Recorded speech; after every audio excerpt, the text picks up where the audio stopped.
రాష్ట్రంలో యూరియా కొరత లేదు, రైతుల ఆందోళన పడవద్దు మంత్రి తుమ్మల.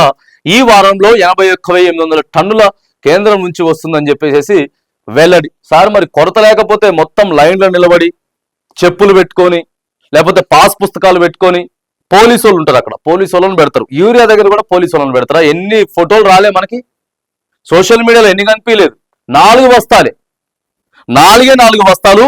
ఆడ పోలీస్ ఆయన ఉంటాడు, 4 బస్తాలు రాత్రుడు, ఆయన పేరు రాత్రుడు, క్యూ లైన్ నిలబడి తీసుకొని పోవాలి. ఎంత పరిస్థితి యూరియా. మరి సార్ చూడండి, కేంద్రం నుంచి వస్తుందని చెప్తున్నాడు. ఇది తుమ్మల నాగేశ్వరరావు గారు ఒకటి చెప్తాడు, ఇక్కడ ప్రభుత్వం ఒకటి చెప్తుంది. ఆయన వ్యవసాయ శాఖ మంత్రి ఆయన కూడా గ్యాప్ ఉన్నది. మరి ఎక్కడ గ్యాప్ ఉందో తెలియదు. రైతు భరోసా చాలా మందికి పడలేదు సార్. పంట రుణమాఫీ అనేక మందికి కాలేదు సార్. బోనస్ పడలేదు. ఇవన్నీ చాలా ఉన్నాయి ప్రాబ్లమ్స్ అన్ని కదా. వాటిని కూడా సరే ఇప్పుడు 81,000 టన్నులు వస్తున్నది, రైతులకు ఎలాంటి ఇబ్బంది లేదు అని చెప్తున్నారు కదా. రైట్, దీని మీద ఎట్లయితే మరి మీరు ఇప్పుడు కూర్చొని సమీక్ష నిర్వహించారో ఒక డేటా దయచేసి తీసుకురండి బయటికి. రైతు భరోసా కోసం రైతన్నలు అంతా వెయిట్ చేస్తా ఉన్నారు. రైతు రుణమాఫీ కూడా కాలేదని చెప్పి మొత్తుకుంటున్నారు. మీరు 500 బోనస్ ఇస్తామని చెప్పారు కదా, వీటి మీద సమీక్ష దయచేసి నిర్వహించండి.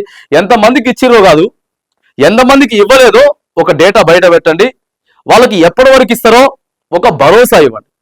ఇగో ఇలాంటి చేపట్టాలని చెప్పి రైతుల పక్షాన మనం వ్యవసాయ శాఖ మంత్రి తుమ్మల నాగేశ్వరరావు గారిని, రాష్ట్ర ప్రభుత్వాన్ని డిమాండ్ చేస్తా ఉన్నాం.